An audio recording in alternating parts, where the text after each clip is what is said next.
Hello and welcome to the Build with Baer workshop. My name is Pat Baer. I'm here to build a model kit and hang out with you. I'm going to throw the Bear Cave Lego the Scythe emote. If you're a subscriber, you can throw that back at me. Harold is already hosting the stream. Appreciate it, Harold. Thank you very much. But yeah, feel free to throw that emote in there. If you're not a subscriber, you can just say hi, or you can throw an emote from another streamer or one of the global emotes that other people have. You could do that if you wanted to. It's the last stream of the month, which used to be a giveaway, but we don't do that here around here anymore because I don't want to go to the post office. Aristofan's here. Hi, Aristofan.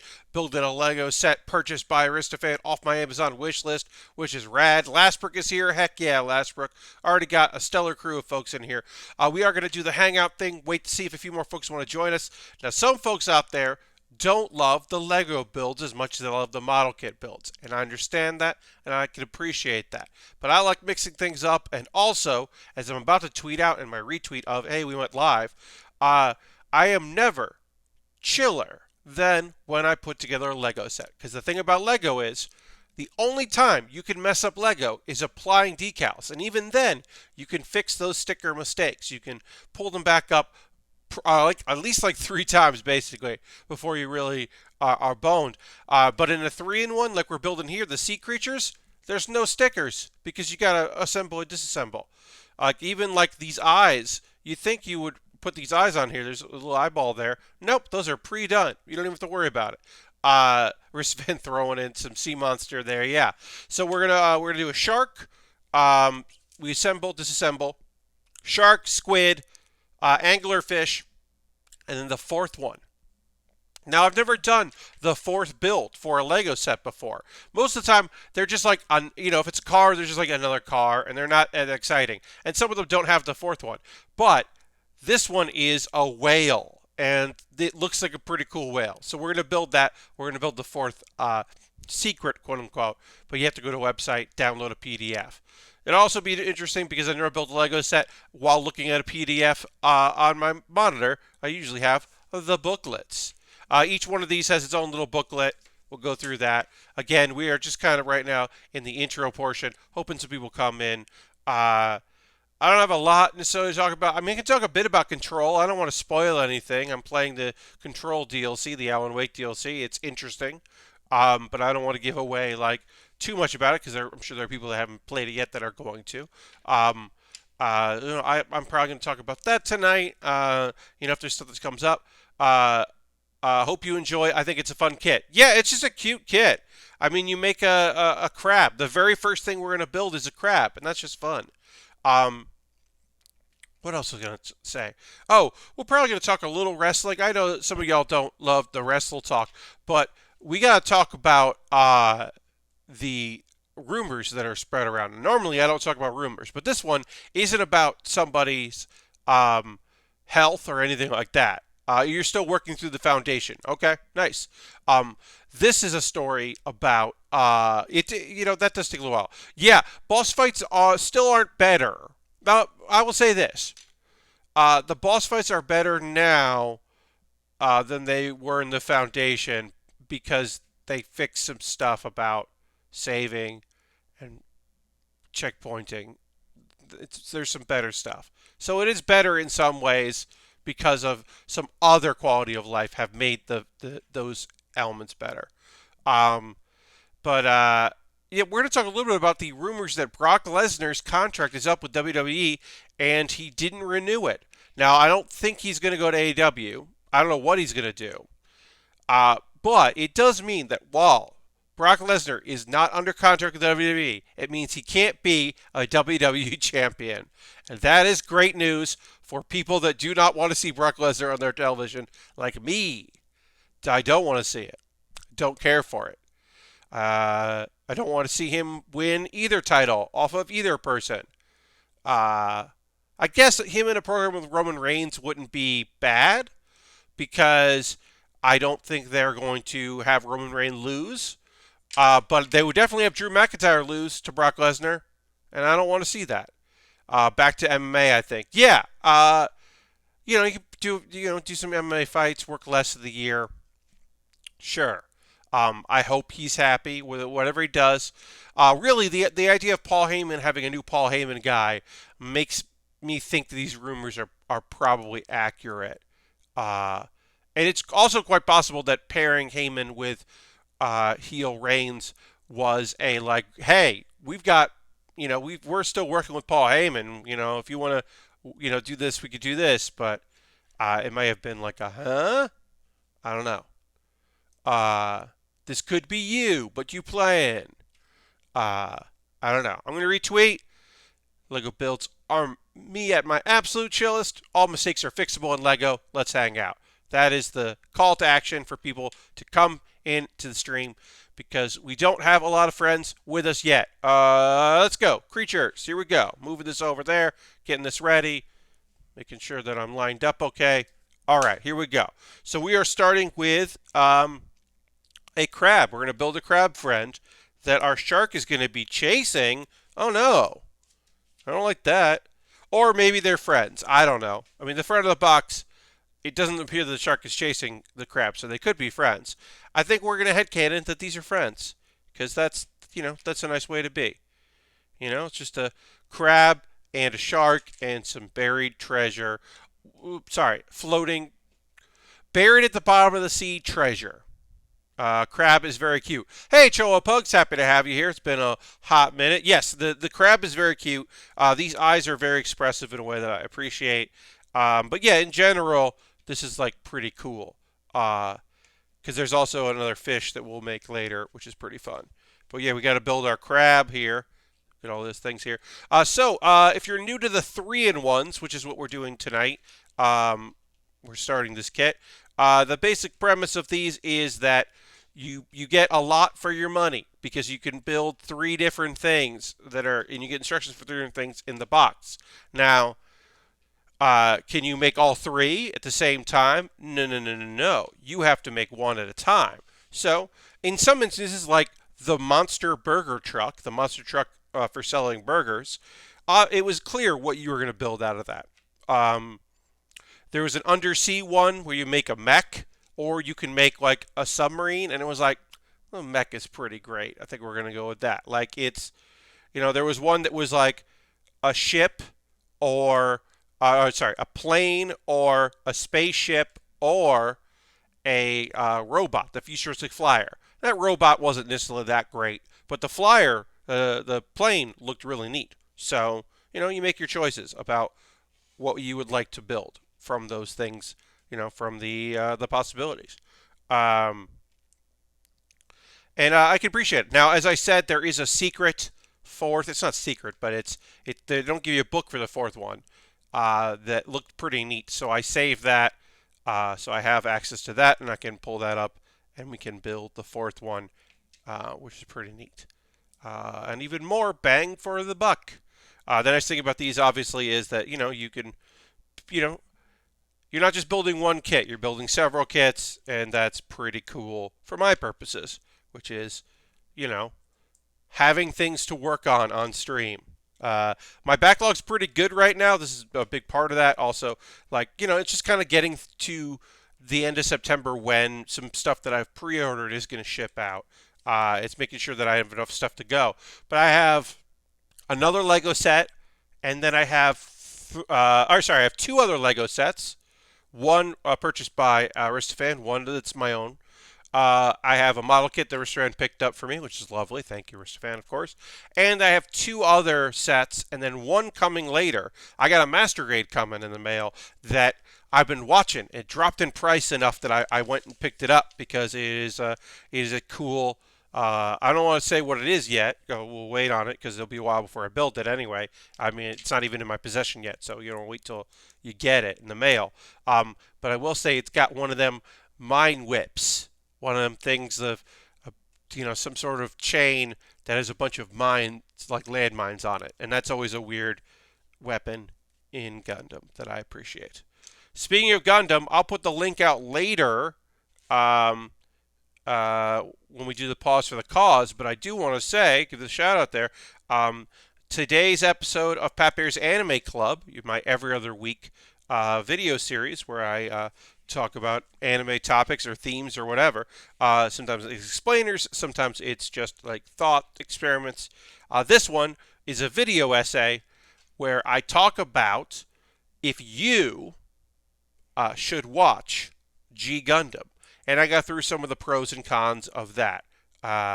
Talking about some of the things I really love about the series and some of the things that are fucking bummer about the series. And I think, like, by the end of it, if it's a series you haven't checked out and you've been curious about, maybe you get some idea of what it's about and why you would be interested in it. I don't go through every element. I tried to be spoiler free about some of the bigger moments in the show, particularly some betrayals and some reveals that I didn't really want to get into in the video. So it's mostly spoiler free. I think it's pretty much spoiler free, but kind of just go over the overall plot a bit and some of the characters. I guess the biggest spoiler in it is I talk about the Berserker system with Allenby. So that is a spoiler about Allenby. But that's an important thing to talk about because that's a character that is just done rotten, and I felt the need to talk about it because she could be one of the coolest characters in the show, and she is, but she also could be an incredibly important character in the show, and she isn't, and that's a bummer. Plus, you got to talk. You do have to talk about the Nobel Gundam because that is, it's very cool and also a huge problem. Yeah, love, Tenyoken. Yes, but it is a great show that has a lot of fucking problems, but also it is a alternate universe story. So there's a lot to be said for that, and having the ability to, if you're not up on decades of Gundam, like it is a Gundam series you can just jump into. Like if you know that Gundams are robots that are piloted by humans, you'll be okay. There's no new types. There's a weird fighting system thing. The tournament is unique. It is not an homage to previous Gundam shows like some other are. Is a thing that you can just watch and appreciate. Or start watching and go, wait, what? Oh, this is what is happening right now? Why are they doing this? Why? All right, so we got our crab friend. Our crab friend's already done here. Some crab claws here. We can go.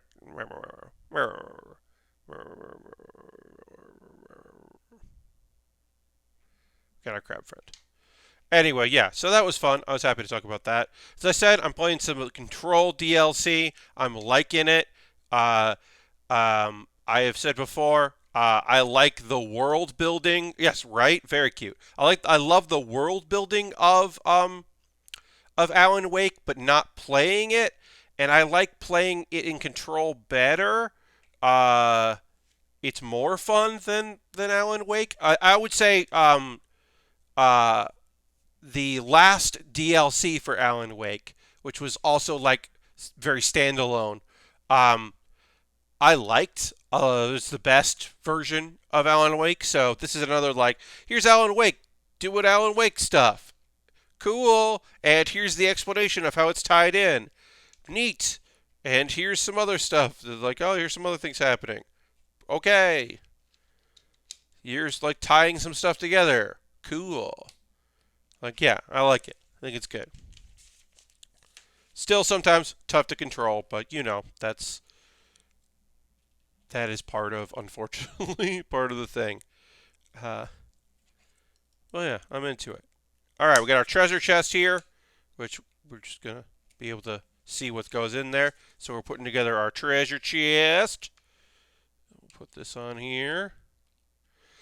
This kit has the least amount of black pieces I've had in a long time because most of our or all of our things are blue. Some are blue and white, but some are just this nice dark blue, which is very, very cool color. But yeah, we have very few pieces of black in here, which is surprising for a Lego set such as this. All right, so now we're going to put our various doodads here. Hello and welcome. Kyle Unit, happy to have you in here. Thanks for throwing that emote in there. Appreciate that. Folks, a reminder, if you use your Twitch Prime coin, you got to manually renew that. So if you want to renew your subscription, you can do that. But you can also use, if you have it that you don't manually renew that and you just want to click the thing so that people know, that would be cool too. You could do that. You just be like, hey, I renewed my subscription. It's always nice to see. Always appreciate it. It's the end of the month. It's the last stream of the month, folks. September's going to be September. We're going to keep building model kits and having fun and hanging out. Reminder that my bonus stream this Wednesday at 9 p.m. Eastern, I'm playing Jackbox games with y'all. The new expansion's coming out soon, so we want to have some time to hang out in the old game and have some fun with it. All right, so we built our crab, and now we got our crab, and then we built our treasure chest here. So we'll do that. But yeah, it's going to be fun on Wednesday, so I hope you'll hang out. But also, thank you for hanging out now. It's always rad. Always a pleasure to have folks hanging out in chat. Yeah, I don't have like a lot of stuff that I'm like, oh, I really need to talk about this. I would say my continued efforts to find food prep videos, like YouTube videos about food. My continued efforts to find them that are personality driven, but where the personality is not obnoxious is proving to be incredibly difficult. Right now, Babish is fine. Like Babish is not annoying. I don't necessarily love Babish's voiceover style, like the voiceover overhead style necessarily. It's not my favorite kind of presentation, I would say. But Babish is not super annoying, so I can appreciate it more than some other folks out there. But yeah, most food prep people out there, there's one guy, Bon Appetit, up until, yes. Oh, that's what I'm saying. Yeah, so Kalu, like, yeah, that was kind of the, that's the gold standard for, because even if, like, I thought maybe, there were people who worked on Bon Appetit that weren't my favorite, but they weren't, I didn't dislike them incredibly, right? Like, so there'd be a few people that have like shows focused on them that I was like, oh, it's not my favorite of the staff, but okay. But like, there's just a bunch of people out there that make stuff, and you're like, I hate you. I kind of like what you're doing, but I don't like this persona that you use, because I assume it's mostly persona. And like, I'm sure there are people that love it because you keep doing things. But, I don't know. What if you weren't like this? Oh, well, you're going to be like this. And yeah, it's kind of a bummer. And it's just that, I did find a guy that does like he has like books of old-timey recipes, like forgotten versions of things. And he's all right. It was fine. I kind of like it, but I think like it is maybe too focused for my liking. Like it is too focused on, that all I'm gonna do is these recipes. And I was like, I don't want to listen to that. Yeah, I love Josh Wiseman's recipes, but his videos are rough. Yeah, I mean, like that's the thing. Like, and look, uh, you know, people don't have to make things for everybody, right? Like, it doesn't have to appeal to everyone. I think Josh is a very good example of that. Like, where some of the stuff they make is interesting, but like, that dude needs to tan less and fucking relax a bit. But he won't. He won't ever stop fake tanning, and he won't ever relax a bit. And all right, I guess. Like, you do you. Like, it's clearly been working pretty well. But yeah, I'm a little. I was just like a little like, all right, all right, all right. Uh, and yeah, and like, I bet off camera, Matty Matterson or whatever, I forget his last name, how to say his last name correctly, so I apologize. But I bet Maddie off camera is like, loud sometimes, but like gregarious and like fun. But like his video presence, I just can't. I just can't with him. And that, it's just too much. It's just, it's just that yelly thing. I'm just like, I'm not into it. I'm happy that you're excited, but I can't be as excited as you are in this moment about this thing that you're making. Like I said, I appreciate enthusiasm, but oh boy, sometimes it is too much. All right, so now we're working on here. Let's keep working on. Let's keep working on our shark. But yeah, I'm trying to find like more food stuff things that are like engaging and interesting.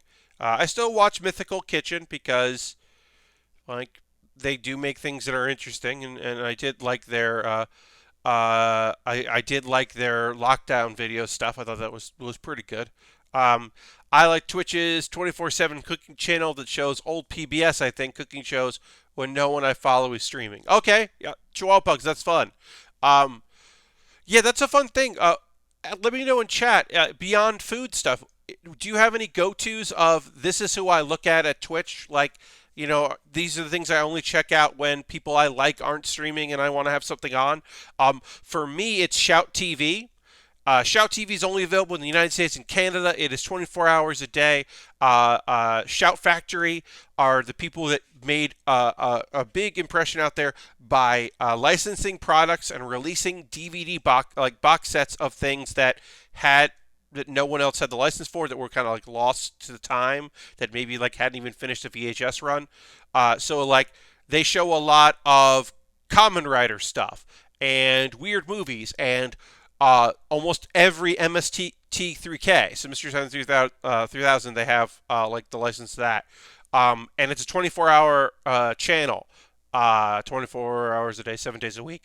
And they have like a schedule up of like what's going to run.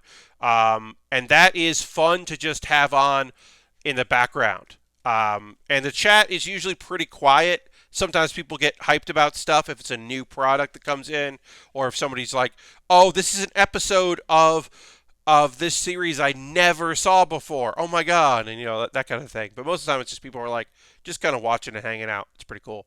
I really enjoyed Mythical Kitchen and couldn't wait until they had their own channel. But now that they have their own channel, I found it to be too much. I don't know. Like I think the right amount was 2 videos a month, not 2 a week. Yeah, I can see that. Like if they were just putting some stuff out, like yeah, I mean, maybe the best part of Mythical Kitchen was just the food they gave to Mythical Mornings, and not the part where they prepared the food, the part where two guys just ate it and reacted to the food. That might be the best part of Mythical Kitchen, is just Rhett and Link eating that food. That might be it. Ugh. But there are other people I'm sure that are like, nah, man, this is exactly what I like. This is everything I like about it. So I don't know. I'm sure there are other people that are super into it. But I kind of get what you're saying. Yeah, so Shout Factory is kind of like my channel, just to kind of watch like whenever. Oh, that goes in like that to keep these together. Okay, that makes sense. And then these go on here. Ooh. I believe these are where the eyes go. Or I don't know. No, that's not where the eyes go. I don't know. I don't know what we're doing here. It's one of those things where like, I kind of know where we're at in as far as what part of the fish this is, but like also like, I could be wrong, which is pretty fun. But yeah, let me know in the chat, other folks that are watching. Also, hi folks that decided to join us. Welcome, welcome. We're building a shark right now, and talking about some YouTube stuff and some Twitch stuff. But yeah, if you have a favorite, like this is on in the background Twitch. I often will have on people playing Hearthstone. I often go to like daytime streams, a lot of Brian Kibler's stuff. He streams during the day quite a bit, and I'll also have that on while I'm doing other things, because I don't. I mean, I like Hearthstone a lot, and I like a lot of the decks he plays. He's also very smart about things, and and a pretty great streamer. So I often just have him on, and I'll like check in if he's reacting to something. I'll like see what he's doing and see what's going on with that during the day. Late at night, I definitely don't tend to like check out Twitch late at night. Like after my stream, I'll find somebody that's doing stuff, but I generally don't like tune in to see what people are up to really late. Sometimes I'll see what's going on, especially because I'm on the East Coast, so sometimes there are some West Coast folks out there doing stuff, and I want to see what they're up to. People streaming late nights sometimes. Sometimes people can't sleep, so they just turn the streaming on. So I do check that out now and again, see what people are up to. What we got going on here? Mr. Bob just subscribed tier 1. That's 36 months. Thank you so much, Mr. Bob. I appreciate that so much. Let me get the old applause here. Thank you so much for that. I appreciate it. Let's throw the Bear Cave and Lego the Scythe emote in chat if you're a subscriber. Evening Pat and Kibler Twitter is interesting as he does LARPing. Yes. He one of the things he was psyched about, I feel bad because he was psyched about moving to LA, was getting back into LARPing a lot, and then he can't, and that's a shame because I know the dude loves LARPing. My background stream is old esports replays, normally CS. Ooh, all right. I really don't know what's going on or what the broader context is, so since I don't play CS, but man, it's hype to watch some stuff happen. Yeah, I mean, also, that's a well enough established esport, right? That means that it has, not only does it have like such a large player base and people and fans, it also has knowledgeable people watching it happen. Like I do sometimes watch Grandmasters, some of the Hearthstone tournaments, because the people they get are some people that played a lot, used to be really big or whatever, or just people that are very knowledgeable esports commentators. And I appreciate that when people are like very like clearly know what's going on. Some of the smaller esports stuff, you end up with people that are like hungry for it, but maybe don't necessarily have the qualifications or the presence to like really get the job done, and that can be a bummer. So I do like that. Yeah, it is a fun. It's fun sometimes to have those esports on, even if you don't really know a lot about it. It can be pretty fun to just have some high ranked playing out while you're doing other stuff.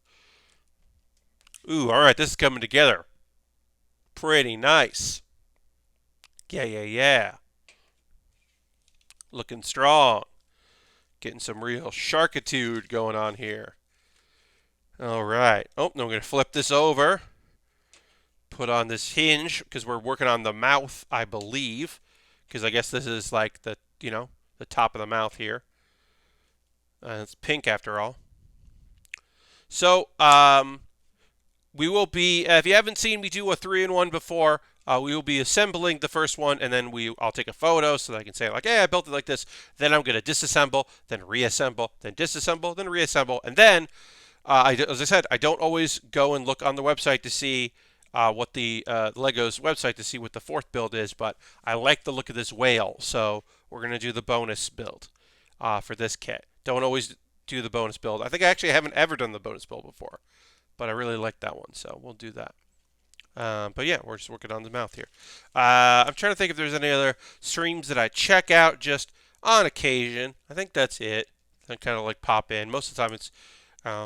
I will say, my Friday nights lately have been watching people I know and like from Loading Ready Run play Magic the Gathering, a game that I played very briefly in my time. I certainly have a huge appreciation for it, but I definitely don't know what's going on a lot of the time. I'm not always up on what's happening and what cards do, and they don't always say what a card does. If it's a new deck, they will, it's a new expansion, and people are playing new cards from the expansion, they'll be like, oh, it's this thing. But they don't always do that, so I don't always know what the fuck is happening. But I like hearing my friends and their acquaintances uh, play Magic and react to things. It's like that's fun. So I do tune into that quite a bit on a Friday evening often. Because why not? I was on Kathleen's Island tour yesterday. It was a really fun episode. It was the last before they go on hiatus because Kathleen is moving to a Friday afternoon time slot after a couple of weeks. And just as a schedule change, which is neat and good for her. And I believe I will return in the future because I have a lot of fun doing it. And, it's just like a pleasure to be there and just to have cool people. Also, it was fun to hang out with Tanya, even virtually, because Tanya rules. And yeah, hung out with a few, met some new people via the thing. It's always nice. I'm gonna pop this off because hold on. Your wedging is not always the easiest part, I would say. There we go. Get rid of that there. Okay. There we go. Back on it like it should be. But yeah, it was really fun. It was just a Sunday afternoon stream. Visiting people's islands in Animal Crossing and talking about their stuff and seeing like what they like and what they like doing with it. It's just like a very pleasant afternoon, and I'm all about a nice pleasant Sunday. And now we're back to building stuff here on stream. That's the way it goes. I have not necessarily any plans for any other bonus streams of being on anybody's streams right now. I of course will be having my own PAX panel, and I'm guesting on another PAX panel. They haven't said that I'm on it yet because they've been slowly announcing all of the many people that are on the panel. So once they announce that I'm also on it, I will retweet that and let y'all know. But they haven't done that yet, so I'm like, okay, well, promote it so I can promote it. Promote me on it. But I'm on another panel, and then of course I have my panel, and that's gonna be fun. Pat Bear's Anime Club. It's gonna be a good episode of that. Good live episode. I mean, recorded to be live. We recorded in the past because that's most PAX panels are done like that. Hey, Lord Crashington, happy to have you here. I believe there will be a few that are live, but yeah, ours were not. But yeah, happy to have you here, Lord Crashington. Welcome to the stream. We built a crab. It's a cute crab. And then we put together a pirate chest, or treasure chest, I should say. Little treasure chest. And now we're working on a shark. Okay. Goes there. And then we're just doing basically what we did on the other side, but we're doing the other part of it. But yeah, September's coming. That's weird. It's another month. So it's just been a strange year. 2020 is just it's a weird one. It's like, a huge understatement to say, oops, I knocked over the treasure. Oh no, the treasure. Oh no, I knocked over the treasure. Now I gotta put the treasure back in. I think I'm gonna move this treasure chest away from my hand so I don't knock it over again. Put it a little farther away from me. A little crab there.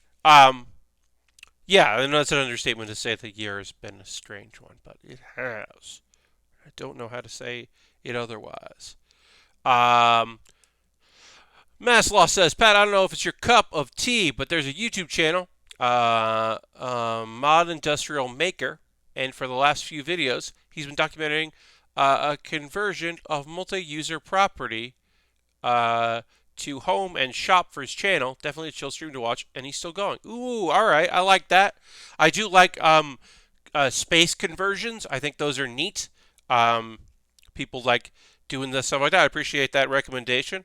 Yeah, I do like to see the process as people kind of figure out how to make, how to get things ready for their own needs. Shop builds, I think those are pretty cool.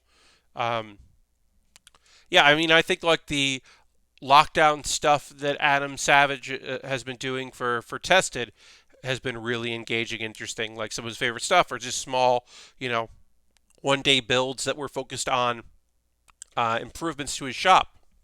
Because up until I think today they hadn't been filming. Well, it was just yesterday they filmed it. They hadn't been, they hadn't had anybody in there, so it was just him doing all his own filming. I guess they had uh, Joey in there at a safe distance, which I expect them to be good to their employees there. Gotta take care of Joey there. So be cool, Adam. I think they'll be cool, but I hope they are. But yeah, it's been odd watching some YouTube stuff like they're like, okay, well, we're filming again, but we're at this distance, and well, we're in each other's bubble, so we're starting to hang out and film stuff together. We're whatever. I'm like, okay, everybody be fucking cool, please, and safe. Uh, that nut and bolt he made recently was very cool. Yes, totally. I went on a trip the other day and started binging Defunctland. Oh, Mass Lost. Defunctland is a great marathon show. If you want to like marathon some YouTube nonsense, yeah. You you made a great choice because a lot of that stuff is just fascinating and weird. Because some of it's just like, why did they make that thing? Why did they think that was going to work? And other times you're like, why didn't that work? And then sometimes you're like, oh, I had no idea about this. Like one of my favorites is the teen dance club that Disney made in order to make more money, like during the week, in Disneyland, and how like a thing that like I had heard about that, but then when they were like, there's a lot of it about like them being afraid of like gay dancing, and it was just like, oh yeah, that never occurred to me. That should have occurred to me, but didn't occur to me that Disney would be like real buttheads about that shit. And it was like, yeah, it hadn't occurred to me, but it should have occurred to me. That video in particular, I think, is incredibly fascinating. Um, I really like the one of the Nickelodeon Resort. Yes, Mudun. You're totally right. That one is great. Those nothing brought me back in nostalgia than those TVs in like the kids' rooms. That's those CRTs, like real, maybe really nostalgic. Um, just a total mess. Yes. Uh, Roller coaster YouTube is crazy in general. Yeah, it really is. I don't. I like the stories of roller coasters. I'm not particularly a big fan of roller coasters, but like, yeah. Um, I just had to start watching Better Call Saul since I was in the mood for a positive show like that. Yeah. There's a huge channel that just goes to Universal and Disney in Florida and films the wait lines each day and small things like, check it out. Uh, he's painted this bench a new color. Yeah. So I've gotten into like the story of like Defunctland stuff, right? In the same way that I'll talk about another channel in a moment that I really like, even though I have no interest in the day to day, I'm interested in the stories of, right? So the idea of the like people that go to parks and film it all the times, like park heads, I'm like, I don't know. I don't know. That maybe goes too far. That might be a bridge too far for me. Ooh.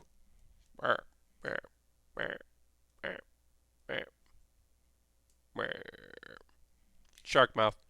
We did a shark mouth.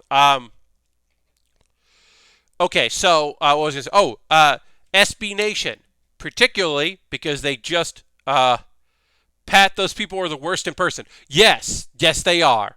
I would not be surprised. Uh, we got the world got a little bit of a taste of some of those folks because the people that were blogging about Disneyland or Disney World when Disney World reopened. Uh, the world got to see those people and basically just like be like, hey, oh, she's sick, huh? Yeah, she probably has COVID. And people like, stop saying that she has COVID. She's just clearly very ill. It's like, okay, all right. Yeah. Oh no, you're in a couple of those videos. But I was gonna say, SB Nation, particularly Secret Base, which is a new rebrand for a lot of the video stuff for SB Nation, which is a cool name. Secret Base, I think, is pretty neat. I really like that because I love hearing about the weird rules, about the time that like a guy played for he played for both teams in the same game because he was on one team and then there was a time where they had to replay some of the innings of the game and or periods of the game, and he had been traded to the other team by then. It's just like, yeah, I want to hear about that. I want to hear about like an Olympic marathon event where like the winner was probably drunk. Like, yes, please tell me these stories about these things. I want to hear about the time that like a hockey team played a bunch of prison inmates. Please, please tell me these stories. Like, I love that shit so much. I'm not a huge fan of the like statistical analysis, like weird thing where they like break video games, like that part. Even though I love video games, like I think like that those videos are like my least favorite of it. But I still think I appreciate the work that's put into them. But yeah, despite not watching live sports of any kind at any point in my life ever, I really do like the stories behind it. It doesn't hurt that I know Ryan in real life, and Ryan is a pal, and Clara as well. That I know Ryan and Clara from SB Nation slash Secret Base. I know them in person. They're great. Yeah, when Ryan has occasionally done some stuff with Polygon, it always makes me really happy because I'm just like, hell yeah. This is a good dude. Just a good, solid dude. But yeah, did you see the John Boyce one about what if Barry Bonds didn't have a bat? Yeah, some of those are like, some of the what ifs aren't my favorite. They're interesting, but they're not like my favorite of the video stuff they do. It was really good. But yeah, I think my favorite are generally the history ones, the like wacky rules and the like, did you know this thing? Like the game where the referees like the most ejections by a referee or whatever, like, or the game that almost like it started with like the referees hadn't gotten there yet, so they had to deputize players to be referees. Like shit like that is just very fascinating, especially even as someone who's not super knowledgeable or interested in a lot in like live sports stuff. I mean, honestly, the best SB Nation video is the April Fool's one that came out. That is just them doing the treatment to Space Jam as if Space Jam was real. If you have not watched that, if you don't want to watch any of the other ones, please watch that because they play it straight through the whole damn time, and it's my favorite kind of comedy is when you're like, when you just accept a nonsense thing is real. So the idea that what if Space Jam was real and this event had happened and we're going to talk about it like it's real in the style of video that we do. Mwah. Mwah. Chef's kiss. Wonderful. Oh yeah, Colin Furr's channel is always interesting. Yeah. Colin is just definitely an inventive nonsense person, and I appreciate the odd things that he makes. I'm glad that he's okay because sometimes he takes, I think, unnecessary weird risks that I do not appreciate. But I think he makes some cool shit. He's also been able to make branded content that isn't bad. Like he made branded content for World of Tanks that is still very enjoyable, and that's hard. It's very hard to do. Like it's such a challenge to make branded stuff not seem awful, and he's been able to pull it off. So I like that. I want wacky rules hockey, says Mr. Bob. I could see that being yeah. The bunker he built was, yes, that bunker is incredible. I don't even know how I got recommended his video stuff, but I was like, okay, yeah. Uh, I think that his stuff is fun. Weird things. Him like figuring out hydraulic stuff is always interesting too, because he's like, this is not a thing I get. I would not be surprised if Colin lost a finger. Yeah, and it just takes a lot of like risk and deals with like highly explosive things that he just sits on, and you're like, I don't know about this one, dude. Okay. All right, so we'll put that there. Working on our body of our shark. Um, Simone Gertz doesn't put out enough video stuff. Uh, I should say that not to be disrespectful to her. I think her work briefly with Tested was really fun. I think she is a very creative, interesting person. I understand that she has gone through a whole hell of a lot, and that is part of the reason why she hasn't been as productive in the past. Because she has had a lot of health stuff. Uh, so I totally respect and understand that like you totally get it that she is like uh, totally within her right to not put stuff out. But I wish she made more stuff because like she's great. Because our last really great video where she made the coin operated machine that puts a hand on you and says "I'm proud of you, son," uh, is just really great. Yeah. She's got a little doggy, and I think that dog, the pupper, is helping a lot, which is great. But yeah, I think that like uh, there's a lot of weird stuff going on, but it's pretty cool. Uh, This is the fact that we're talking about Colin, the fact that he was a plumber then became famous as he is just crazy. Yeah, I mean, like he is in many ways living that dream, right?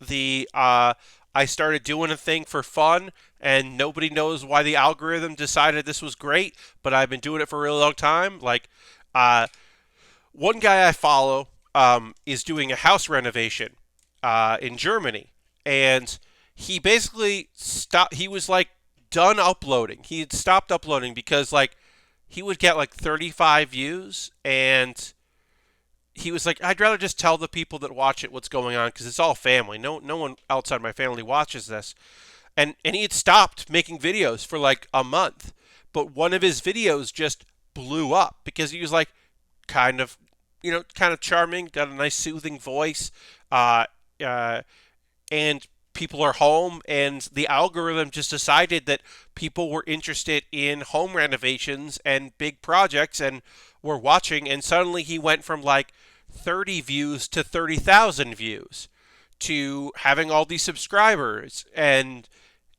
like he was like he's just like really fun about it because he's like, oh, I'm making a Q&A video because my nephew says when you reach a certain amount of people, you have to make a Q&A video. And he's just like real chill about answering people's questions, and um, messed up working on the concrete and had to learn from his lesson. And like, I'm going to look up the name because it's great because he's just like charming. He puts like a video up a week on Sunday. Um, and just, I'm going to check this. Let me check my subscriptions. I'll check Sunday to see where he is. Uh, what's this dude's name? Oh, it's a bad name. It's called Renovation East. Uh, it's the video he put out a day ago has 53,000 views. Uh, but yeah, he's just working on a home project, like a tiny home on the lake. But he has 70,000 subscribers. And like, yeah, there was just a video, like there was a long break between videos. Yeah, okay. So uh his part 7 was 8 months ago, and then he stopped, and then part 8 was a month ago. So he took like a 7 month break because he was just kind of like, I guess I'm done documenting this, and then like all of a sudden it blew up on YouTube. Uh which is just like very cool. I'm very happy for him because he does seem like a nice person. And just going about doing this project. Uh, and it's a neat project, but it's like you never know. You never know how that's gonna when people are just gonna like explode. Uh, that is a thing that people like, try to figure out and try to get, big on there, and nobody knows. I don't know. Glenn and Friends Cooking, the Time Traveler, and Curiosity Incorporated are some of the other channels I found that are just interesting and wholesome. Yeah. Um, these are good. Thank you. I appreciate that. I know Curiosity Incorporated. I know. I'm aware of that channel. Uh, and that is pretty neat. So I would agree with you. Pretty good stuff coming out of that.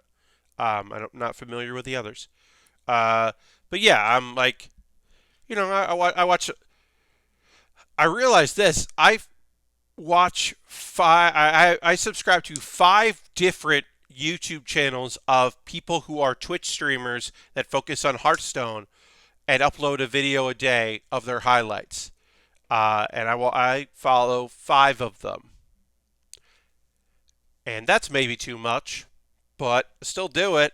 Uh, and like Kibblers are always pretty short, and they're just kind of bite size. And a few people put out some long ones, but you've got people who are like, I follow 2 people that do just wild, weird decks in wild, and then some people that are competitive that put stuff together. And so like I kind of follow a variety of folks that are playing it, but it's a game I like, and then I do get ideas from them for decks to put together. Almost not all, but a lot of my decks are from those streams or their variations, or they're like, ooh, I don't want to build it like that, but ooh, I like that idea, so I'll modify it my own way and try to build it the way I would build it.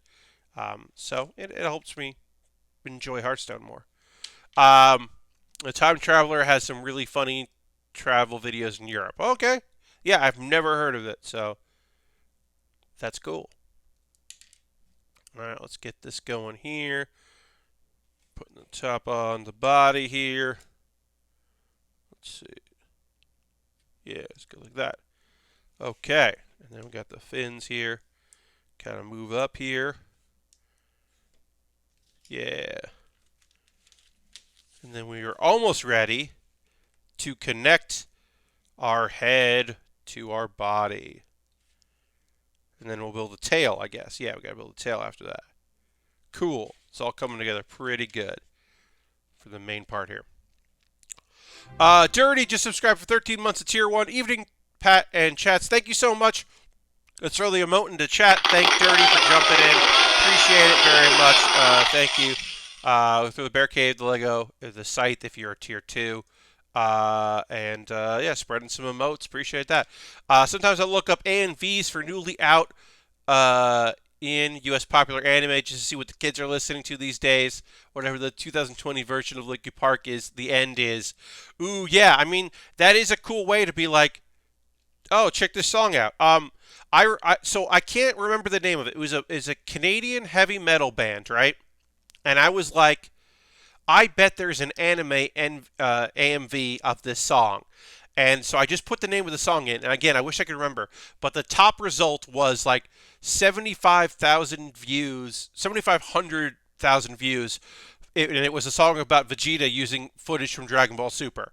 And I was like, yup, okay, I still know what makes a good AMV song. But yeah, I can't remember. It was a Canadian heavy metal band. What is the 2020 version of the Venga Boys Venga Bus? Oh, that is Corey Dickinson of Loading Ready Run's weird remake of that song. She made a cover of that song for unrelated to anything you need to know about purposes. That was pretty fun. But that was in my head there. And it was like it's a computer voice going, the Benga bus is coming. Last week I don't think it was Death from Above. I can't remember, but it was this thing where it was like, I wonder if somebody's made an anime music video for this song, and it was, yeah. It's fun that's how MVs are constructed and edited stylistically has not changed in 20 years. It's just that it's easier for people to see them. That's all it is. So actually, that may be a little untrue, Cal Unit. So here's actually the traditional thing of I have this song in my head and it reminds me of this anime, or I want to make a video about this anime that I really like, or this character, specifically this character I really like, so I'm going to make a song. That is still the most popular thing, but a newer thing came out in the last like few years, maybe 5 years, which is the only way I can get around YouTube is to not have sound from this anime. The sound is what's tripping people up because I can color change the footage a bit and get by things, but the audio I can't, even if I pitch the audio. And also, people hate pitched audio so much. They complain so much. So people make AMVs of like fights or just like scenes from anime with another song, and it's not the edited like it's the love story to the song story, like whatever, like to a love song. Um, this is a cool tough lady to roar. No, it's this is a scene. This is a fight scene between these two characters for this anime to a song, and it's the whole fight just this song because otherwise I won't be able to upload it. And that is a new twist. So if say you want to try to watch some anime that is Chinese that is not released anywhere, and you search the name for this Chinese anime on YouTube, you might only get AMVs of fights and not get the actual like scenes because most of the footage uploaded is AMV. That's pretty good pirate cams. Yeah, I mean it's a way to like put the footage out there. It is their attempts because yeah, you've seen it. You've seen the like in the flipped. They flip the whole image and put it in the corner and do whatever they can and like filter it and do whatever they could do to put it up, depending on the show. But it's often like, all right, well, I just want to see the scene from this thing. The weird rabbit hole I hit as of late is Sentai versus Power Ranger comparing scenes. Oh, so seeing like the original versus like the US and like, oh, that's interesting. The like 4Kids versus original edits are kind of fun. There's some comparison videos out there that I think are pretty neat. Sorry. I think they're pretty neat that focus on Samurai Pizza Cats, where they basically really localized it because there were so many jokes that it wasn't like, oh, the American audiences are dumb. It's not the onigiri thing for donuts. It's just that they were like, there are just too many cultural references in the show. It's not going to work. We just kind of have to rewrite the script and change the jokes. And so you can watch the comparisons of that, and I think that's pretty engaging. There's like 2 episodes that didn't get dubbed, but I think that's like an interesting job or treatment. But most of the time, I'm just like, uh, just watch the original if you want to watch the original, and don't worry about the dub. Um, I often scoff to myself, like, if I'm watching the subtitle, here's the thing, right? And this is just me, and it's me being a jerk. But my general opinion is, if I watched it dubbed first, it's okay. If I watch it subtitled first, I'll never watch the dub because I know in my head I know what the voices sound like, and it doesn't sound like that. Now there are bad dubs out there, certainly, but also like there are some fairly good dubs out there, and I think they're okay. I would say there are some modern dubs that are bad. There's some modern ones out there that I think are okay, and some that I think are just pretty fucking awful, and just do a real bad job. I remember listening to a clip because I was talking a lot about the Crunchyroll Awards last year, and the clip of the main voice actor for the dub of Rising of the Shield Hero. I was just like, this sounds like a joke. This sounds awful. Like, this is one of the best dubs? Oh no, what's happening in dubs? But I'm sure there's some good stuff out there. I've actually heard, I think that the Demon Slayer dub is actually supposedly pretty good. I have not watched any of it. I don't have. There's cable in this house, but I don't tend to watch it.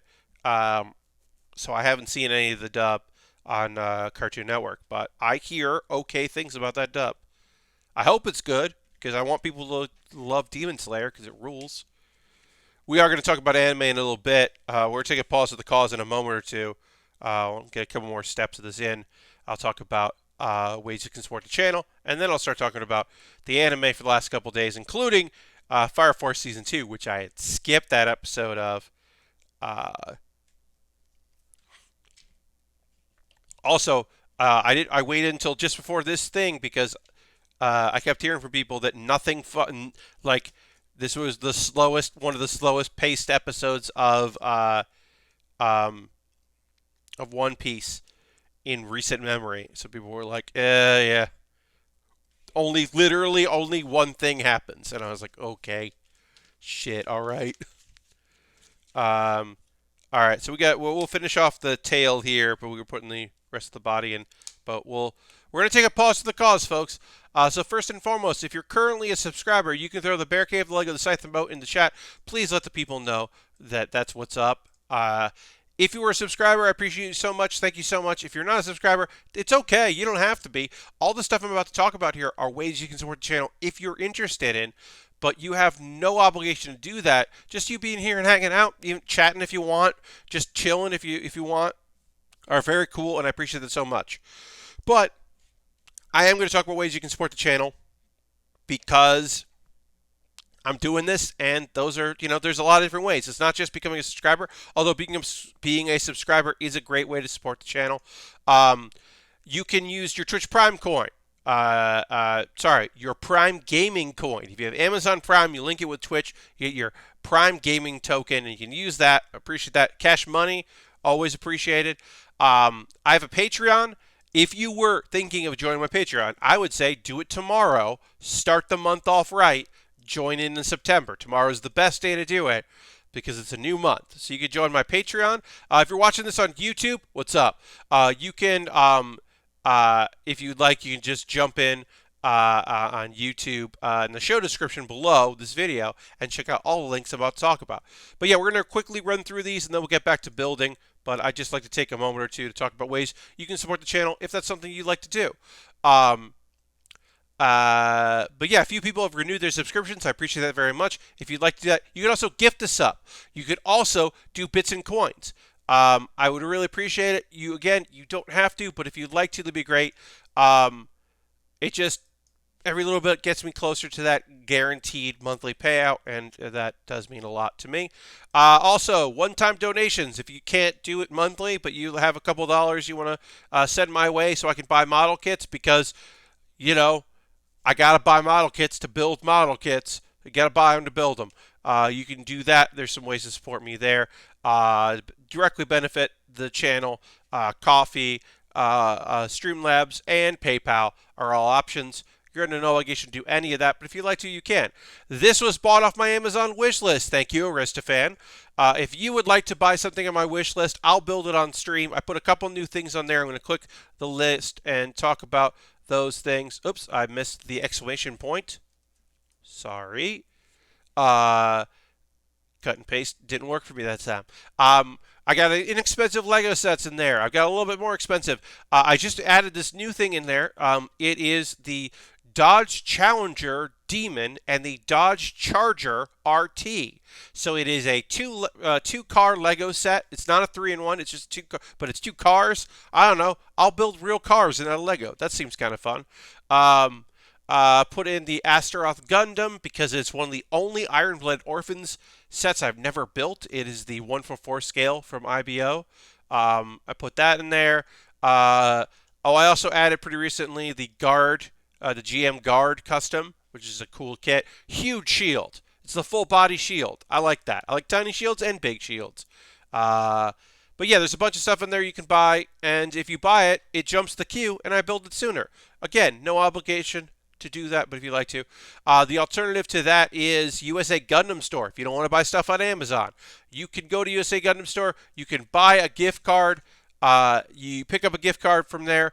You get a code in your email. You send me that code. DM me on Twitter and be like, here's this code. And then I'll buy something. And it also jump the queue because you help spend money for me to buy something, which is rad. Let's see. I have a Discord. Join my Discord if you want. You're more than welcome to come in, hang out with some cool people in Discord. I post videos of stuff I work on. People post stuff they're excited about. Some of their builds. I post a build photo after every stream, so you can check that out. Today I put up a new episode of Pat Baer's Anime Club, where I try to answer the question, should you watch G Gundam? Should you watch will be a reoccurring segment on Pat Baer's Anime Club, where I look at classic or not so classic anime and talk about, the pros and cons of it and if you should check it out. Maybe it's infamous, maybe it's just under the radar.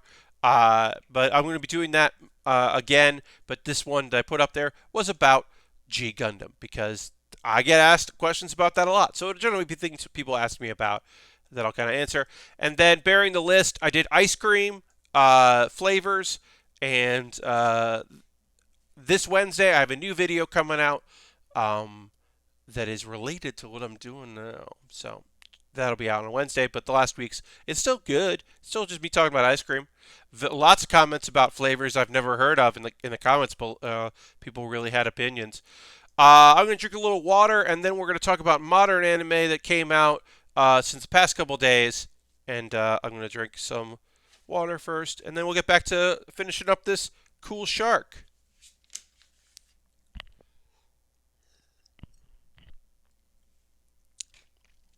All right.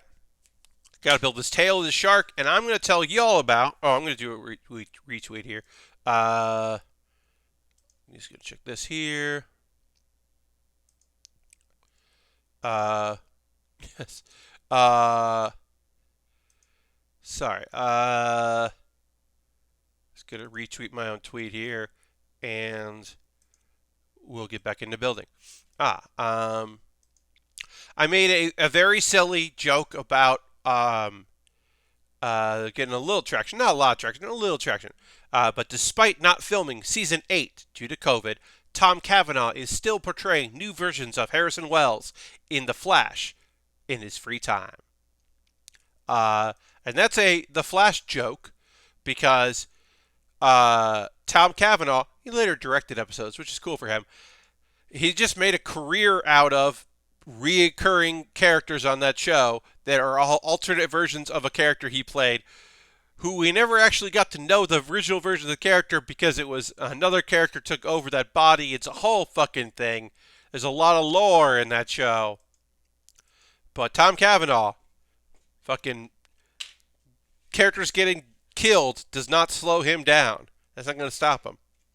I get a little traction because people get my jokes about the Flash on the C-Dub. All right, so first and foremost, I didn't watch it on Saturday, or for Saturday. It came out on Friday. This episode of Fire Force, I should say, Fire Force is currently on Funimation and Crunchyroll, subtitled, so you can watch it on either. I'm watching it on. I need to get my watch list together for that universe. Oh, yeah. I mean, it's just a lot, and some of it. Here's the thing: you can watch Supergirl, and it takes a long time before anything that happens in other places is going to be okay, is going to be important for you to know what's up. Everything gets hinky. You can't start with Legends of Tomorrow because Legends of Tomorrow is some new characters, but a lot of characters that were in other shows are in that one. It's a way to put some people that, even though they introduce a lot of new characters, there are a lot of characters that were referenced in other things. So that's not a good place to start. It's complicated. I got by a lot of recaps on stuff because I didn't want to watch all of it. I left off the DC TV shows where the island blew up in the Arrow. I had a watch order of Legends, Arrow, Flash, Supergirl set up at one point. Yeah, there's just so much, Dirty. Anyway, I'm going to talk about Fire Force, which again I said is on Crunchyroll and Funimation, so you got options. But um, I've been watching on Crunchyroll because I prefer the player on Crunchyroll. All right, here we go. So, they are in the Chinese continent, Chinese peninsula, I should say. They are currently dealing with the Tabernacle, which is. So we see the story of the Great Catalyst, and we learn, I think, for the first time about Raffles, the creator of Amaterasu and the Holy Soul Temple. We knew that the Holy Soul religion was founded around the person that helped with the technology that powered the Earth and Japan after the Great Catalyst, which was this giant event 250 years ago. This whole thing. So they're in the Tabernacle, which seems to be an older version of Amaterasu. But this demon wants it to explode, which sucks, obviously. Um, Arthur can read the tablets inside the tabernacle because he's memorized the digits of pi because he likes solving puzzles, so he can understand the code. It's not that's odd, and also they're like, I don't know if we believe you. So Shinra and the rest are fighting the demon and the servants. There is a actual fun moment in this episode because there is the character Juggernaut, and the character Juggernaut is he's actually a skinny, tiny guy, but he has a big coat and a big outfit, so that he is harder to hit because he is scared of getting hurt. Which is just very funny, and it continues to be a funny thing because there's a hole in his chest, gets shot out, and they're all freaked out, and he's like, "No, I'm okay." And they're like, "What? How are you okay?" Uh, because he's wearing a lot of layers. It's pretty funny. Shinra attacks with his best move, which unfortunately doesn't do anything seemingly. But he hears the voice of the woman that gave the animals speech, and it keeps referencing through the Andola link, I should say. So she's the user. Licht is freaked out by the central core, and he theorizes that the Tabernacle and Amaterasu are powered by a sacrifice from a user, Andola user. Shinra asks the spirit for grace, and then okay, so I've got to give credit where credit is due. They could have fucked this shit up, and they didn't as much as they could have. So, Fire Force. This season introduced a African American character that we learned they knew him in the past. He's now an active character in the group. His name is Ogun, which is a reference to a African god. But a lot of characters are references to God, are names references to gods, so it's not that doesn't seem too bad. But a thing that I knew from the manga, but I hadn't seen yet because we hadn't gotten there yet, is he has a thing called Inky Flame where his body is covered in flames, and in the manga they look like tribal tattoos, and it seems not great. In the anime, they don't look like tattoos. They don't look tribal. They just look like flames on him. And so the anime, right now anyway, has conveyed this far better than the manga has. So I can appreciate that. Anyway, I'm going to take a photo because we are done with the shark. We are finished with phase 1, which is we made a shark. And I'm going to take a photo of this stuff, and then we're going to disassemble, and then we're going to work on the squid. So let me take a photo of this. Anyway, so what came next? Okay, so we see the flamey ink, I should say, and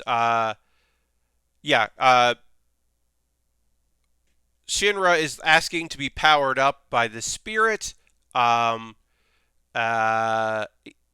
they're just trying to buy him time because he's like, hey, just let me help. Also, while Ogun is powered up to do this, like, and he's got his flaming ink, which basically just like temporarily increases all his abilities. He does the aura JoJo's thing, and I recently had a JoJo's reference in an anime that I was surprised about, but I'm not surprised about this JoJo's reference. This JoJo's reference, I definitely, like, I figured was coming at some point. Somebody in the show was going to have a powered up thing like that. So that happened. So right now I am currently, folks, disassembling because we finished the shark, and now I'm going to disassemble, and then I'm going to knoll the pieces, and then we will work on the next thing. But I have to fully disassemble in order to do that. So I'm doing that right now as I talk. Scop, who is the talking animal, because they're talking animals now, it's just this season got weird. So they find the Undola who is inside the tabernacle, and Shinra asked for help, and she says, "I've been running this, and I only have the power to help you out for a second. So what does that? What does it even matter?"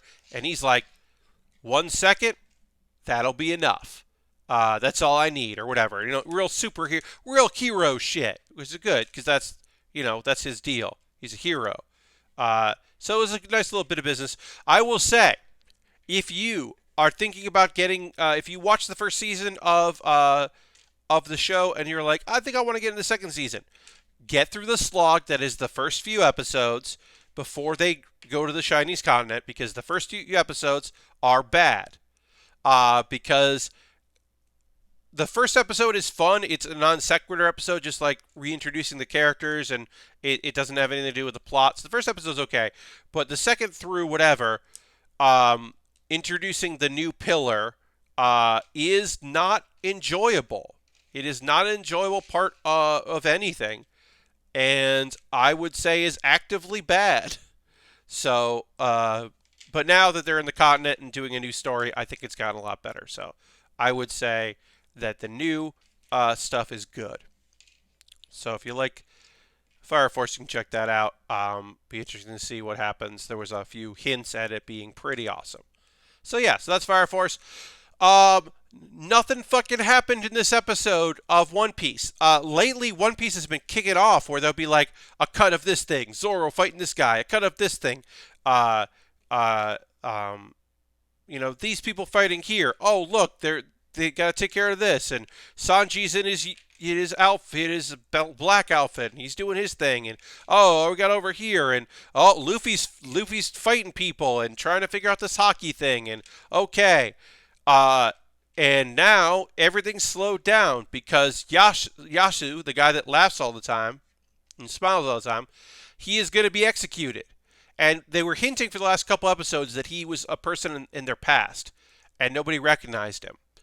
And he is Shimosuke Yasui. And he was a noble in the time of Odin in the past of Wano. He wasn't a noble, I'm sorry, he was a samurai. And people, and he was always stern. So that's why people didn't recognize him. Because he was always stern. And this is a smiling old man who hid his big hair, his big blue hair that was recognizable because he was hiding out. The Straw Hats and the people of Ebisu Town are heading to the capital. Yasu makes a speech about how beautiful Wano is and how much Orochi sucks, the guy that betrayed Odin, and started all this issues, and then made a deal with the current issues that they're having. And that's basically all that happened in this episode. And then the preview of the next episode fucking spoils the next episode. Like, you could see what was coming, but like the preview for the next episode was just like, and then this thing happened, and you're like, well, okay, now I know. I mean, unless you're lying, I don't think you're lying. Preview for the next episode. So yeah, hopefully that, like, things will happen and come up, and it also sounds like Zoro gets pissed off, and hopefully he'll be pissed off and do stuff in the episode, because it sounds like mostly he will just be pissed off. And I bet he just gets pissed off at the end of the episode and doesn't actually go into action. It's fucked. It's fucked. And yeah, so that was that episode. Like I said, not a lot happened. It's all right. Okay. So, Ninja Collection. Um, this is narrated from a character. This is interesting. So we have this young girl who's narrating about her childhood. This is a series about monsters and demons and the ninjas in modern day, the old tradition ninjas who fight them. So it's narrated about this girl's narrating about her childhood, how there was this cloud of smoke that only she could see, and she believed caused negative feelings in her family and herself. So like it was affecting her, it affected her parents who used to always be happy that suddenly we're fighting, and it was this negativity, and it was crushing her, and she wished for death. But she survived because one of the ninjas stopped the cloud and left an origami crane behind, and she like waited for him. Usually, we don't hear about the after. The end of the episode is, there's something happening, and then a character shows up and defeats the thing, and then maybe makes a quip, but usually just moves on, and that's the end of it. So this is like the aftermath. So she was waiting for him to one day return because she kind of fell in love with him, but eventually, her feelings faded, and she's had her own kid one day, her own daughter, and then her daughter lost the crane, this crane that she had been given, that she gave to her daughter, lost the crane, and she fell ill. And the woman couldn't see the cloud, but she knew it was there, and her daughter confirmed that this cloud was there. And as she was pleading with the cloud to take her and not her daughter, the ninja returned with a new origami, took care of it, and the girl was okay. And the older woman now got to say thank you before he disappeared again. Which is a pretty cool little episode. It was a decent episode. These things are one shot. They're like 5 minutes with the closing song. So it's really short little stories. The animation is kind of odd. I know some people really don't like it. I think it's pretty neat looking. So I would recommend it. I think it's pretty chill. But yeah, it was a cool episode of the series. And now we'll talk about God of High School. Okay, so a lot of stuff happened in God of High School. Basically, happens all at once. Our main character Maury. This last episode was his birthday, which was fun. But he got sent a photo and a map of where his grandfather, who we know was attacked by the cult that is out there. The cult, somebody from that sent him a map and a photo of his grandpa.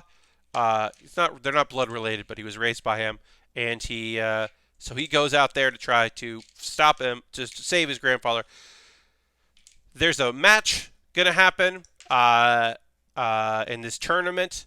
So Mira is alone to face Team Jeju because Dawi can't compete because he interfered in another match, so he's unable to compete in this one. So the other two members have to compete, and each of them has to win for them to be able to move on. So Mira has to face the guy alone and kind of call time, or like save some time.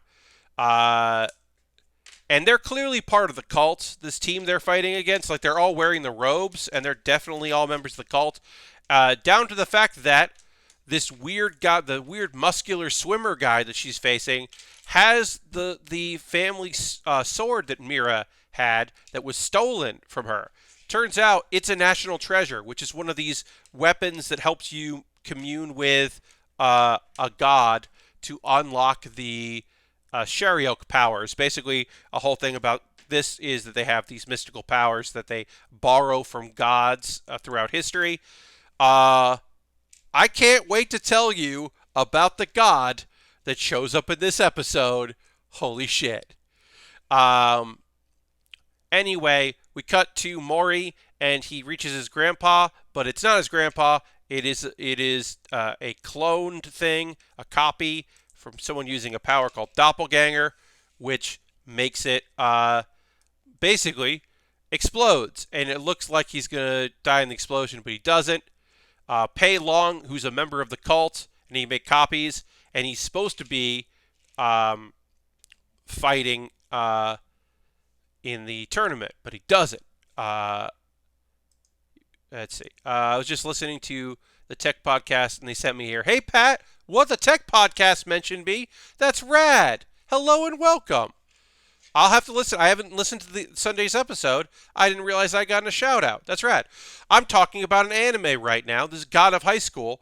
It is one of the best shows this season. If y'all are looking for an action anime, it is also one of the reasons why I would recommend it is because I love that it's based on a webtoon, which is a digital platform for South Korean comics. And this is one of the first shows, not the first, one of the first shows to be officially made into an anime. But it's part of the new generation of those, and it rules. Anyway, so he's fighting this doppelganger. Also, the best opening closing the season. Certainly the best opening. It's definitely the best opening by far. I don't know if there's a... I do like... I think I like the ending to this season of... this ending song to this season of Food Wars. Even if Food Wars is a real bummer this season, I do think the ending song is pretty great. That's pretty good. Also, the episode... a couple episodes ago in the Misfit of Demon King Academy, where he sings the theme song, I think that's pretty great. I think that's a pretty good one. On Thursday, I'm going to talk about an episode of an anime that has a new song that's debuting. So I'll talk about that on Thursday. Anyway, let's see. Dowie gets in a fight with because there's a guy, somebody who's in the tournament just wanted to fight someone, and so he ends up stopping her. I looked up her name. It's not mentioned in here. Her name is Ma Bora. She is on a team that is led by a dude that seems like he is definitely gonna be trouble for them in the future. So it turns out the whole team that they're fighting, this whole team, are clones. They are not the real people, which is fucked up. And Mori uses pressure points that he learned to ignore pain, and he awakens some new moves. He doesn't awaken the special abilities. He just kind of gets his own abilities powered up, which is interesting. So he powers up some new abilities and unleashes the Blue Dragon Kick and the Twin Blue Dragon Kick. And he defeats his enemies. Oh, also, the big thing is, Mira's sword is like, hey, do you actually want to use me? Do you want to unlock my powers? Do you want to borrow from my powers? Because she's like, yeah, I want to get strong enough to fight my friends and be on their level and surpass them. And he's like, and the spirit's like, okay, you are a great sword wielder, so yes, here you go. And so a lot of them have been like references to like gods and maybe some historical figures. And they're like not super well known, but you can kind of get like, oh, what's going on with this? Okay, what's going on? This is the spirit of this. This is this thing. Her link to the god is a great swordsman of the past. You may know him from anime and video games about China, about some of the great stories. It's motherfucking Lu Bu.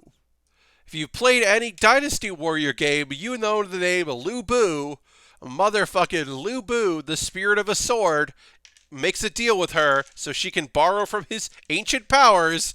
And I just laughed hysterically when motherfucking Lu Bu from Romance of the Three Kingdoms showed up in this anime in spirit form. Y'all, I don't know what to tell you. I'm so fucking psyched. Like, it's not going to be a big deal, and she's always an important character, but she's never going to be the strongest character in the show. But she's the first of the team to unlock the special powers with a deal with a god. And even though Mori unlocked some cool new abilities, I don't think it's going to, it's not the same. because he doesn't want to borrow anyone's power. He just wants to get stronger. But yeah. Wait, I thought Lu Bu used a pole arm. Yeah, I did too. Uh, but in this anime, he is a great swordsman named Lu Bu. Uh, and the national treasure is his sword, which was hidden within a boken. It was hidden within a wooden sword. Yeah, I thought Lu Bu. Yeah, I don't know. It's Lu Bu, the great swordsman, is the great warrior spirit, is hanging out in there, and I don't know what's going on. This anime took a twist. Like when it got supernatural, I was a little less interested, but I am definitely more on board now because that fucking rules. It was pretty damn cool.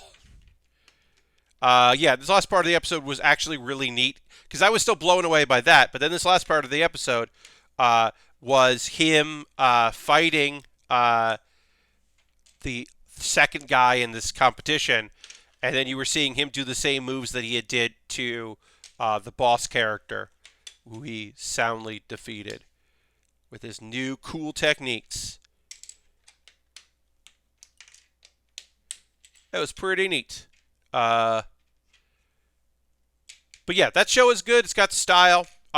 So there's a new entrance and exit song for Black Clover is coming out because on Tuesday, tomorrow, because apparently they're gonna either start the new arc or getting ready for the new arc. And this filler arc is kind of concluding, which is great because it's been good but hasn't been great. The opening song is by Together X Tomorrow, which is a South Korean pop group. It's a boy band from South Korea. It's a K-pop group, and that's kind of ridiculous that a cool K-pop group, like a known cool K-pop group, is doing the intro song for a season of an anime. That's kind of a big deal. And then the closing theme is going to be a song by the voice actor of the show. The guy who plays Asta, the main character of the show, is doing the closing theme. And I don't care if it's good or not. I think that's awesome. I love that shit. I like it when it happens on a special episode. I like it when the opening song is sung or closing song is sung by all the cast. If it's a slice of life or a show with all girls and they all sing the closing song, I think that's great. Like I said, I like the episode of the Demon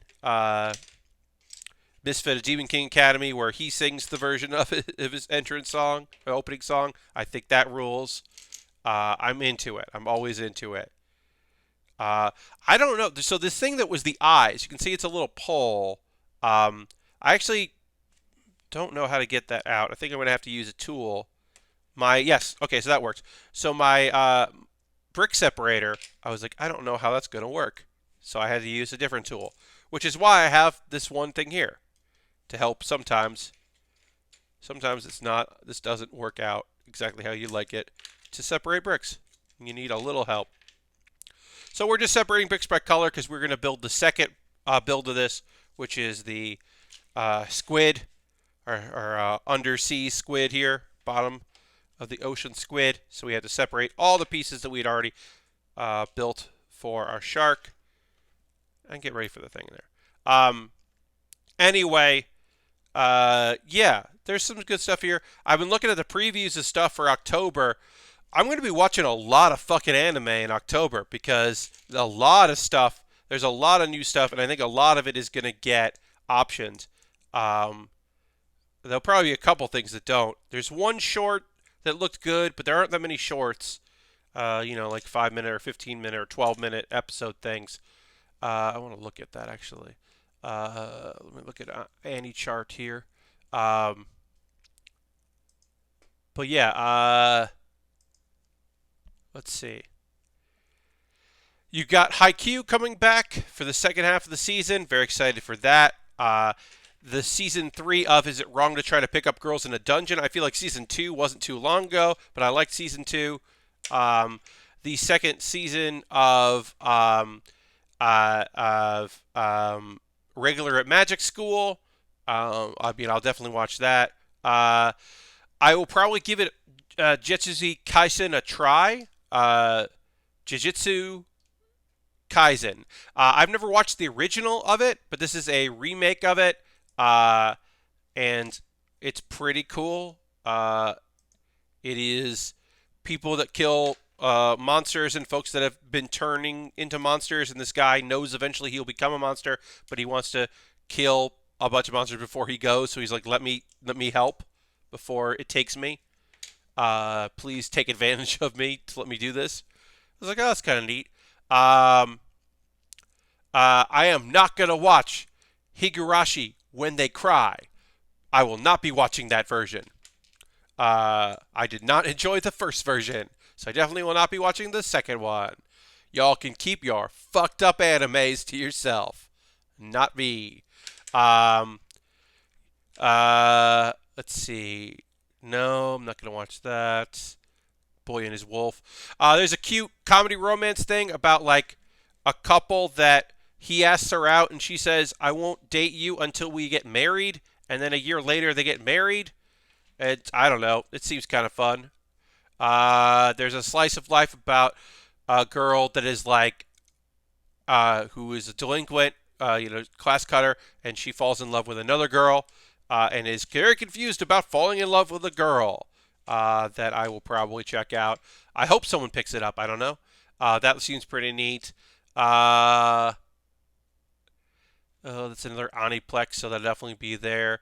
Oh yeah, there's a new original anime done by the people that made Angel Beats and Charlotte, about a girl that declares herself to be God, and it's a drama. I was like, I might check that out. I do like some original stuff now and again, so I might check that out. Noblesse is another one of those anime that is based on a webtoon. Noblesse in like 2016, I recently talked about this, had like a OVA, and I watched the OVA recently and thought that was pretty neat, so I will check that out. It's also done by IG. I think they're great. I don't think I'm going to watch that Witches one, the Majo no Tabi Tabi. I probably won't watch that. I don't know if anyone's picking up the third season of Order a Rabbit. I might watch Is the Order a Rabbit. It's a cute little show. I don't know if anyone's going to pick that up. Obviously, Crunchyroll and Funimation, I think both are going to get, somebody's going to get Yashahime, Princess Half Demon, which is probably the show I'm most hyped for because it is the continuation of Inuyasha about Kagome and Inuyasha's daughter and Susomaru's twin daughters. And that is definitely a thing that I want to check out because why the fuck wouldn't I watch that? Just sounds great. I am definitely hyped for that. Not that one. Not that one. Our Last Crusade or The Rise of a New World. I don't know if I'm going to watch that. It's based on a light novel. It's a star-crossed lovers in a future. They're on opposite sides of the war. I'm probably not going to watch that. You know me, and you know that I am going to definitely watch Kuma Baer. You know I'm going to watch that. It is about a girl that is playing a VR MMO, and she gets trapped in the game. But also, she has this bear outfit that is very cute, and the bear suit becomes the best weapon. The bear suit, literally, the hands are... So the bear suit is a bear costume, and the hands are like bear puppets. And you know I'm going to watch the shit out of that. I love a good trapped story that's cute with a cute main character. That just seems perfect, and I'm definitely going to check that out. By the Grace of the Gods is the isekai, the true isekai. It is the lazy isekai, which I really love. I love that. It's a guy who is reborn, and he's in a world of magic, and the magic he controls is that he commands and can manipulate all version of slimes. and it's just a chill adventure of him like figuring stuff out and being pretty cool about it. I'm into it. Uh, there's another isekai where a guy and two girls end up in a fantasy world, and he's got to be a hero called the 100 Man. That I don't know if uh, I don't know if I'm going to watch it. I mean, I watch isekais, so I'll probably check it out. Um, I will not be watching Hypnosis Mike Division Rap Battle because I don't care that A1's put it out. I watched a trailer of this, and the rapping is terrible. Uh, so after a big war, um, now women are in charge of politics and have banned men from using weapons.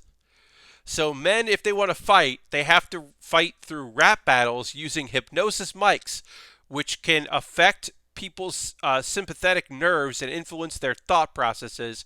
And one of the best rap groups, four duos, split off. And so now they're all battling.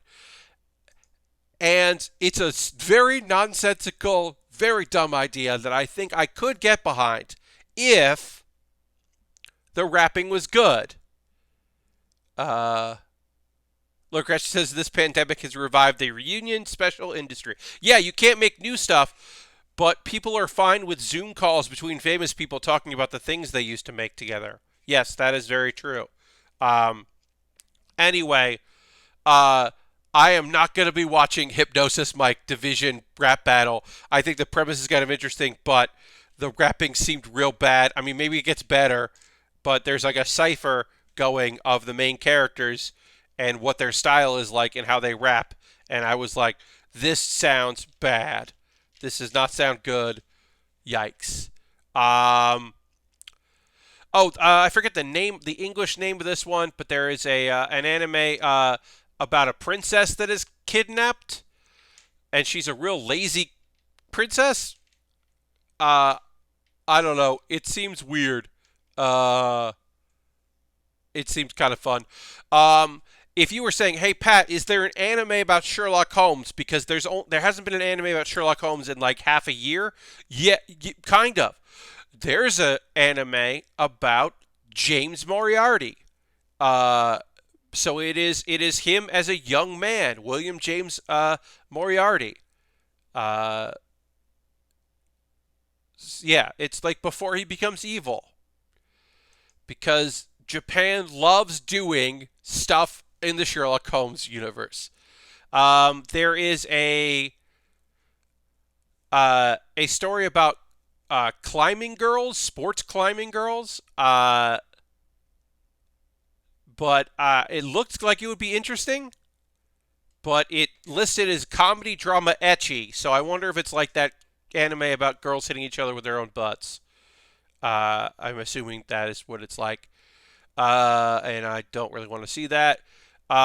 There's some kind of battle with things and magical girls, and the enemies are called the Pillars, and I'm like, nah. Maybe I'll watch that if it's on a couple days where there's not an anime I want to watch, but probably not. There's a Dragon Quest anime that I bet it might get. It might show up on like Crunchyroll, but I wonder if that's a show that just won't. It's Toei, so maybe, but I wonder if that'll get picked up because it might just be something that people don't think the license is worth getting. Because it's not the most popular anime or video game series, but maybe it will. Uh, there's a new Girls Are Tanks anime. I'm not gonna watch that. Uh, maybe I'll watch Muno no Nana, but Nana. But that's just it's another one of those like in the future there are monsters, and now people have to go to a special school to learn how to fight them. And our main character, turns out, he's not good at it, but maybe he will be.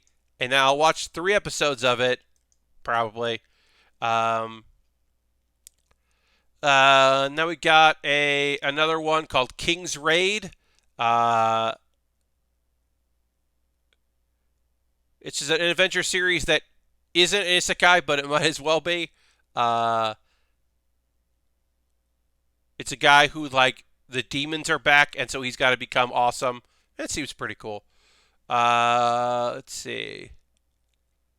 Is there any other things here that are coming out that I'm like, this seems cool? I think that's it of shows that are coming out that I'm like, oh, that seems neat.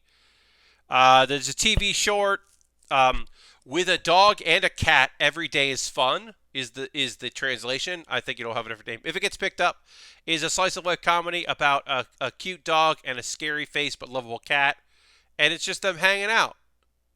Uh, that seems neat and cute, and I'm probably, if I can, I will watch that because that's just a cute cat and a cute dog. Yeah, I'll watch that if that's available. But yeah, there's a lot of fucking anime coming out, and then also you still have One Piece and the second half of season 2 because it's a double couture. So you have the second half of um, uh, um, Fire Force and Black Clover, and all the regular ongoings. I have 3 ongoings I watch: One Piece, Black Clover, uh, um, and Fire Force. Finish up Fire Force, One Piece. Um, yeah, that's it. And then Black Clover. Yeah, those are my ongoings. Yeah, and then the second half of that. Yeah. So you know, there's still stuff that's coming out that the ongoings and the returning ones, and there's anime. Look, there's gonna be anime. The anime will continue. So if you were worried about the anime, don't worry about the anime. There'll be more. But yeah, it seems like a pretty packed season of stuff that I do want to watch. Although I'm just like I said, there'll be stuff that probably doesn't get picked up, and or it's picked up like just in a service that I don't have, or I didn't realize it was picked up, and then I find out it's on High Dive and I watch it later. But there'll also be a few things that I probably won't watch until like later. Like someone will be like, "Oh, actually, this show is really good. The anime about the girls in climbing events is really good," and I'll pick it up later or something. But I don't know. I can't tell you. Uh, we got a few minutes left in the stream. If there's anything you want to chat about tonight before we go, because we got a few minutes. Are we going to end by raiding? Of course we are. We always end with a raid, so we'll do the same tonight. We'll find someone cool doing something fun. People I like. I always try to raid people I think are engaging, interesting, and also people that will be on for a little bit, because it's always a bummer to raid and then run into some, to raid, and then they're like, cool, I'm wrapping it up. So I try to find people that are going to go for a little while. So I usually end up picking people on the West Coast because theoretically they'll keep going even on a Monday. But yeah, we'll give a raid at the end of this to go and hang out with people that are cool. But yeah, if there's anything you want to chat about for the next couple of minutes, feel free to throw something in there. On Thursday, we will continue this build. I will continue working on the squid, and we'll work on other stuff as well. My next stream, though, is on Wednesday, is my weekly bonus stream. This Wednesday, the first stream of the month, please come hang out. I will be playing Jackbox. I would love to have a ton of you here in chat for that. It starts at 9 p.m. Eastern. I would love, love, love to have a bunch of people here for that so I can play some Jackbox games with you. That would be rad, so please come for that because it'll be a very fun stream. We'll play a bunch of different games for a bunch of different Jackboxes. And I think you'll have a real good time. I know I will.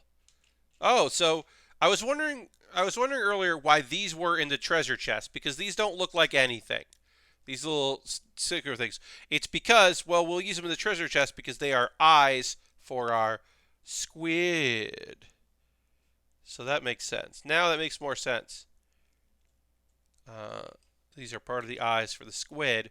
And then we're just like, well, we have these pieces. We might as well put them in uh, the... we'll just put them in this thing too. Oops. Alright, so I gotta put this on. here. And then we'll do the same thing on this side. Cool, cool. Squid eyes. They're watching you. And I abandoned that bit very quickly. Also, because squid eyes and private eyes isn't the same amount of syllables, so it actually doesn't really work. Did I do this wrong? Yeah, I did this wrong. I put the eyes in the wrong place.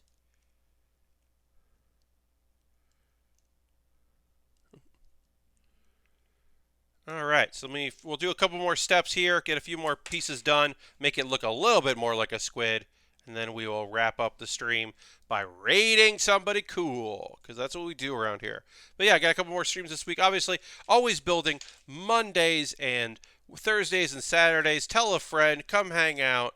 Hopefully have some stuff talked about on Thursday. I've been trying to have more things to chat about, having topics to come in with. But it's also fun to just go on tangents with y'all. I didn't know today we were going to be talking about YouTube stuff. That's always fun to chat about. The streams, the videos that people are watching, and the streams people are watching. And that's always cool. But yeah, hopefully I'll have more things to chat about on Thirsty Thursdays. But until then, let's go and we'll do one more step here. I'm going to do 2 more steps, I should say, and then we will wrap up, and I'm going to go find somebody for us to go visit on stream and support via hanging out with them. Alright, so I need a flat, a 1x2, and one of these. Let me find the 1x2. And then for Thursday, I will have nulled this together properly so that it is a little easier to for me to find things. There we go. All right, so we're going to stop it there, and we will continue on this on the next step on the next stream. So let me go and find somebody for us to go raid. And as always, you don't have to come along and raid, but I love you to represent the Baer Cave community. And as we go and check out somebody else who's doing some stuff, if you can, be the normal, awesome people you are. We are going to go raid. We're going to go raid Mary Kish, who is playing The Last Campfire. Mary is fantastic, and always a pleasure to go and give her a raid. So we're going to go do that. The lovely Mary Kish. And yeah, so feel free to come along on that raid. Thanks for watching. Thank you for the follow. I appreciate that very much. Thanks for giving me the follow. Feel free to come along on the raid. And I'll see you in the next build with Baer. Goodbye, goodbye, goodbye, goodbye, goodbye.